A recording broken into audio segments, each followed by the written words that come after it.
नमस्कार मित्रों, कैसे हो आप। आज हम बात करेंगे पाश्चात्य राजनीतिक चिंतन की। पाश्चात्य राजनीतिक विचारक, यह पेपर आपके बीए पार्ट 3 में प्रथम प्रश्न पत्र के रूप में आता है। इसके तहत हम जो पश्चिमी जो चिंतक हुए उनकी बात करेंगे।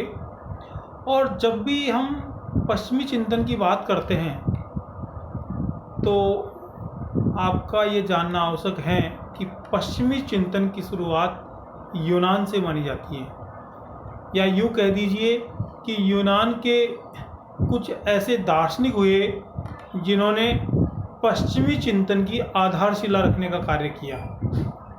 और उनमें जो प्रथम नाम आता है वह है सुकरात, और फिर सुकरात के बाद में उनकी गुरु शिष्य परंपरा की 3 पीढ़ियाँ, जिनमें सुकरात के शिष्य प्लेटो और प्लेटो के शिष्य अरस्तु का नाम प्रमुखतया आता है। तो आज हम बीए पार्ट 3 के इस प्रथम प्रश्न पत्र के रूप में पाश्चात्य राजनीतिक विचारक के रूप में अध्ययन करेंगे। यह प्रश्न पत्र आपके लिए बहुत ही उपयोगी रहेगा और कई प्रतियोगिता परीक्षाओं के दृष्टिकोण से भी इस प्रश्न पत्र का बहुत महत्व है। तो हम शुरुआत करते हैं। मित्रों, ऐसा माना जाता है कि पाश्चात्य राजनीतिक चिंतन की शुरुआत यूनानी चिंतन से मानी जाती है, और यूनानी चिंतन की शुरुआत की बात करें तो वह सुकरात से मानी जाती है। लेकिन क्या कभी दिमाग में ये प्रश्न नहीं आता कि क्या यूनानी चिंतन से ही पाश्चात्य चिंतन की शुरुआत मानी जाएगी? क्या सुकराती व प्रथम दार्शनिक था या प्रथम विचारक थे जहाँ से यूनानी चिंतन की शुरुआत मानी जाती है? ऐसा नहीं है मित्रों। आपको ये जानना होगा, सुकरात से पूर्व भी वहाँ कई दार्शनिक हुए, कई विचारक हुए, लेकिन उनके जो विचार थे, उनके जो सिद्धांत थे, वे व्यवस्थित नहीं थे और राजनीतिक दृष्टिकोण से एक जो तारतम्यता, एक व्यवहारिकता, एक जो सामंजस्यता जो दिखाई देनी चाहिए वह उनके चिंतन में नहीं दिखाई देती। सुकरात से पूर्व के जो विचारक थे उनको हम सोक्रेटिस विचारक के रूप में जानते हैं। सोक्रेटिस विचारक। अब ये सोक्रेटिस जो चिंतक थे, इनकी अपनी कुछ विशेषताएं थी। एक तो ये जो सुकरात से पूर्व के जो ये चिंतक थे, जो ये इसकी अपनी विशेषताएं थी, इसके अपने लक्षण थे, और उसको अपन कुछ बिंदुओं से यहाँ स्पष्ट करना चाहेंगे। पहला तो ये है कि ये जो विचारक थे, ये जो व्यक्ति थे, लोग थे, ये पेशेवर शिक्षक हुआ करते थे। ये अपनी रोजी रोटी, अपने जीवन यापन के लिए शिक्षोपार्जन का कार्य करते थे और बदले में कुछ धन अर्जित करते थे, जिससे अपना जीवन यापन करते थे। यानी ये पेशेवर शिक्षक थे। ये इनकी भावना मूलतया शिक्षक प्रवृत्ति की नहीं होकर ये पेशेवर शिक्षक की इनकी प्रवृत्ति थी। तो इनके स्वाभाविक रूप से कि इनके ज्ञान में भी भिन्नता थी, ज्ञान में अस्पष्टता थी। दूसरा जो बिंदु है वह है कि इनकी सबकी शिक्षा का स्वरूप अलग अलग था। यहाँ कोई सिलेबस नहीं था, यहाँ शिक्षा का कोई पैमाना नहीं था, यहाँ शिक्षा का कोई एक मुख्य आधार नहीं था, और इन्होंने जैसा अपने मन में आया, जैसा अपने दिमाग में आया, उसी प्रकार की इन्होंने शिक्षा व्यवस्था को तात्कालिक समय में प्रचलित कर दिया और लोग भी उसमें रुचि लेने लगे। तीसरी जो बात थी, ये जो शिक्षक होते थे, पेशेवर शिक्षक, ये सत्ता के प्रति बहुत चापलूस होते थे, और सत्ता के प्रति चापलूस होने के कारण ये जैसा सत्ता चाहे वैसा ये अध्ययन अध्यापन का कार्य करते थे। इनका कोई भी विचार, इनका कोई भी सिद्धांत सत्ता के सिद्धांतों के विरुद्ध नहीं जा सकता था। और जब इस प्रकार का कोई चिंतन होता है तो स्वाभाविक रूप से उस चिंतन में मौलिकता की कमी होती है, उस चिंतन में, उस ज्ञान में व्यवहारिकता की कमी होती है। वो इन विचारकों के चिंतन में भी थी। चौथी जो मुख्य बात है कि इन सभी चिंतकों ने अपने अपने हिसाब से न्याय की अलग अलग परिभाषाएं दी, और जैसा इन्होंने अपने दृष्टिकोण से समझा उसी को इन्होंने न्याय माना, और उसी को इन्होंने लोगों के बीच, जनमत के बीच, सामान्य जनता के बीच प्रचारित किया। और इसका प्रभाव ये हुआ कि हर व्यक्ति ने न्याय की परिभाषा अपने हिसाब से बनाना शुरू कर दिया कि मेरे हिसाब से यदि किसी को पीट कर भी कोई वस्तु छीनता हूँ तो वो मेरे हिसाब से न्याय है। लेकिन क्या वह वास्तव में न्याय है? वह वास्तव में न्याय तो नहीं हो सकता। क्यों? क्योंकि अन्याय करके अगर कोई काम किया जाता है तो वो न्याय कैसे हो सकता है? आपके अनुसार न्याय हो सकता है, लेकिन सामने वाले व्यक्ति के अनुसार तो वह न्याय नहीं हो सकता। इसी प्रकार इन्होंने कई परिभाषाएं दी जो मैं आगे की स्लाइड में स्पष्ट करूंगा। लेकिन कुल मिला के बात यह है कि इन सभी दार्शनिकों की न्याय की परिभाषा अलग अलग थी, और ये लोग चापलूस हुआ करते थे। शिक्षा का स्वरूप इनके अनुसार इन्होंने अलग अलग रखा, और पेशेवर शिक्षक थे, पैसे लेके ये ज्ञानार्जन का, अध्ययन अध्यापन का काम किया करते थे। और इसमें भी खास बात ये थी कि जो जितना पैसा देगा उसको उस प्रकार ये लोग पढ़ाने का काम करते थे और अध्ययन अध्यापन का काम करते थे। इनकी मौलिक भावना विद्यार्थियों के व्यक्तित्व विकास, विद्यार्थियों की ज्ञानार्जन की नहीं थी। इनकी मूल भावना अपने पैसे को बढ़ाना, अपने स्वयं के विकास, स्वयं को विकसित करना और स्वयं को फलीभूत करना था। अब बात आती है कि सुकरात से पूर्व ऐसे कौन कौन से सोक्रेटिस विचारक थे जिन्होंने अपना चिंतन दिया। तो मित्रों, यहाँ मैं आप लोगों को स्पष्ट कर दूं, बहुत से चिंतक थे सुकरात से पूर्व, क्योंकि चिंतन कोई एक ऐसी कोई हॉरिजॉन्टल या वर्टिकल लाइन नहीं कि वहाँ से अपन लाइन खींच दी और वहीं उसके बाद से ही चिंतन शुरू होगा। चिंतन की शुरुआत तब से है जब से मानव सभ्यता का विकास हुआ। तो सुकरात से पूर्व भी बहुत चिंतन व्याप्त था अगर पाश्चात्य दृष्टिकोण से देखें तो। अब उसमें कुछ प्रमुख चिंतक हुए जिनकी बात का जिक्र हम यहाँ करेंगे। सबका जिक्र करना संभव नहीं है। कुछ प्रमुख चिंतक हुए जिन्होंने अपने विचार भी दिए और उन्होंने अपने अनुसार न्याय की भी अलग अलग परिभाषाएं दी। उसको यहाँ स्पष्ट करेंगे अपन।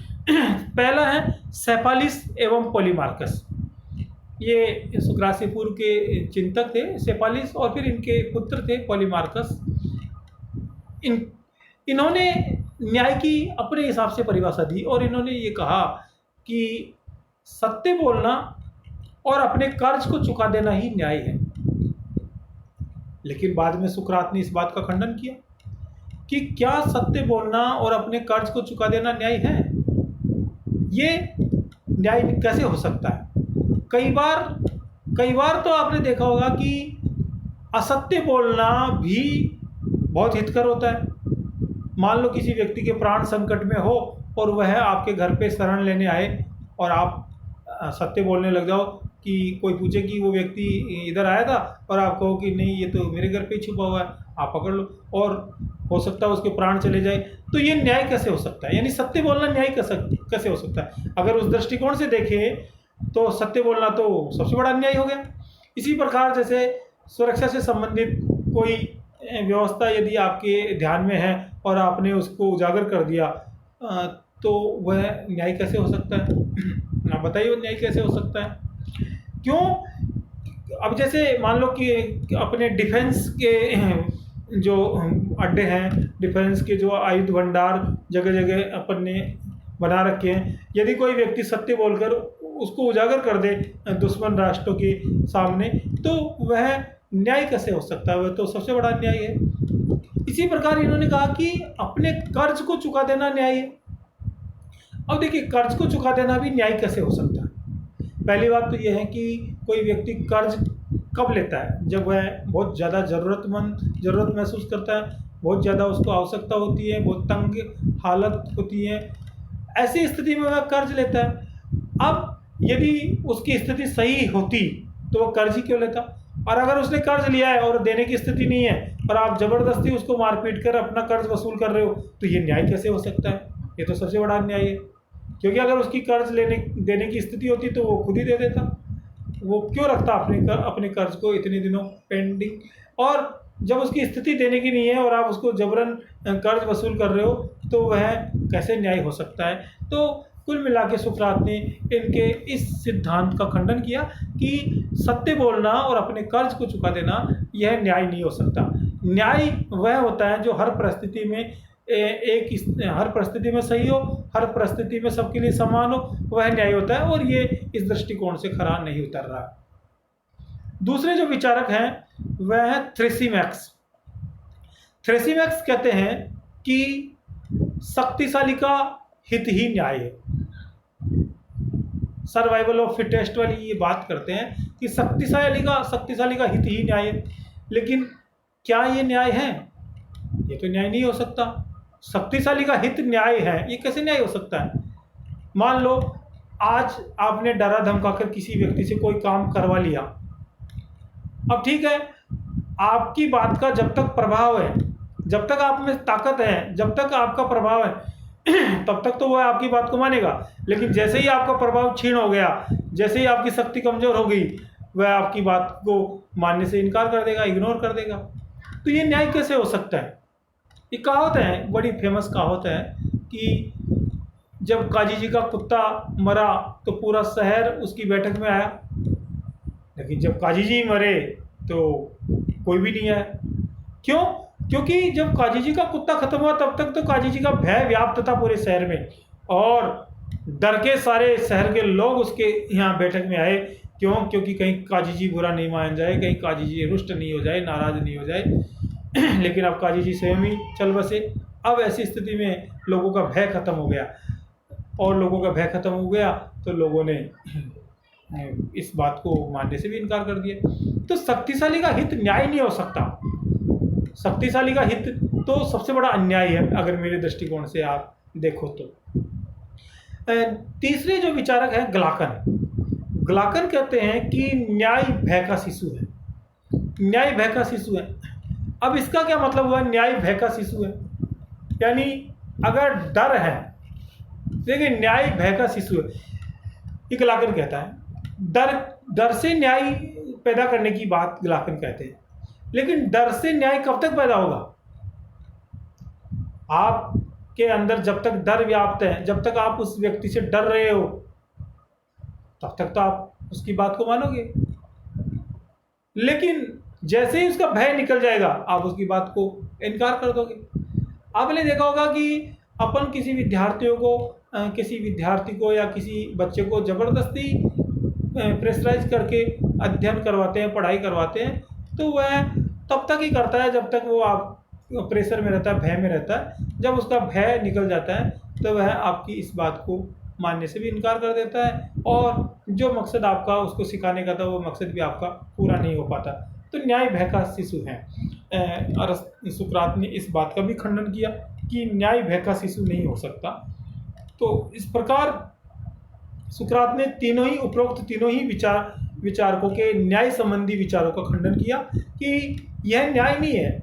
ये जो इन सोक्रेटिस विचारकों ने जो बताया, ये न्याय नहीं है, ये तो एक अन्याय की श्रेणी में, अन्याय की परिभाषा में आता है। फिर न्याय क्या है? तो न्याय की सुकरात ने बहुत व्यापक परिभाषा दी, और उसके अपने मौलिक सिद्धांत थे। बाद में फिर उन सिद्धांतों को, उन विचारों को उनके शिष्य प्लेटो और फिर प्लेटो के शिष्य अरस्तु ने व्यवहारिक रूप से आगे बढ़ाया। प्लेटो ने दार्शनिक रूप से आगे बढ़ाया, और फिर अरस्तु ने उन सिद्धांतों को व्यवहारिक रूप से समाज में आगे बढ़ाया। इसका अध्ययन हम आगे की कक्षा में करेंगे, आगे के व्याख्यान में करेंगे। यदि आपको मेरा व्याख्यान पसंद आया तो आप इसे लाइक करिए, सब्सक्राइब करिए, धन्यवाद। जय हिंद।